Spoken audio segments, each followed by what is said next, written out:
আরে গাইজ আমি লজ্জায় নাল হয়ে গেছি, কি যে লজ্জা করছে আমার। আসলে সবাই আমার প্রশংসা করছিল এত, আমার সত্যিই লজ্জা লাগছিল। আর আমার বর আমাকে বলেছে, বাহ তুমি তো দারুণ রান্না বান্না করতে পারো। এই দেখো আমি কত রান্না করে ফেলেছি। এই যে মৌ আলু, এটা পোড়া খেতে এত ভালো লাগে, এটাকে অনেকে রাঙা আলুও বলে, আমি মৌ আলু বলি। আর সিদ্ধ খেতেও খুব ভালো লাগে, আর রান্না করে খেতেও ভালো লাগে।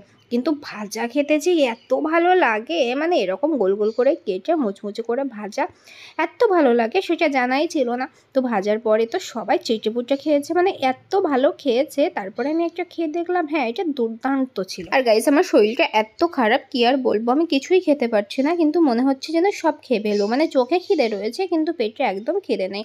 যাই হোক, একটু ফল কেটে দিয়েছিল বর, আর ওটস দিয়ে চিয়া সিড দিয়ে মিক্সড করে কিন্তু আমি খেয়ে নিয়েছিলাম। আর মিল্কও ছিল, এত টেস্টি হয়েছিল। আমি কিন্তু এখানে একটা জিনিসও খেতে পছন্দ করি না, না চিয়া সিড, না ফল, না দুধ, আর না ওটস, কিন্তু সব কিছু একসাথে মিশিয়ে যে এত সুন্দর টেস্ট তৈরি হয়েছিল, কি বলবো, আমার তো ব্যাপক লেগেছে।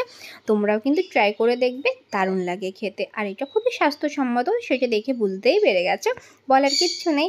আর আমি আর কি খাবো বলো তো, ওই যে সবাইকে একটু একটু করে টেস্ট করতে দিয়েছিলাম, আর সবাই এত পছন্দ করেছে যে দুবার করে নিয়েছে। আর তারপরে আমার অল্প একটু ছিল, যাই হোক আমি ওইটুকুই খেয়ে নিয়েছিলাম।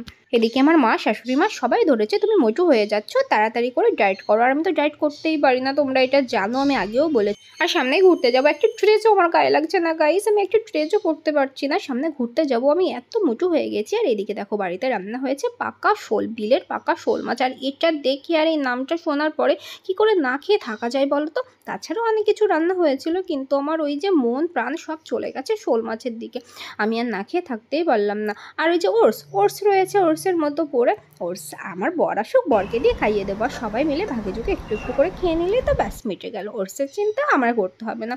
কিন্তু গাইস আমি কিছুতেই ডায়েট করতে পারছি না, জানো তো। মানে ডেলি এক একটা এরকম আইটেম আমাদের বাড়িতে রান্না হবে, যেটার নাম শুনলেই মন প্রাণ ভরে যাবে।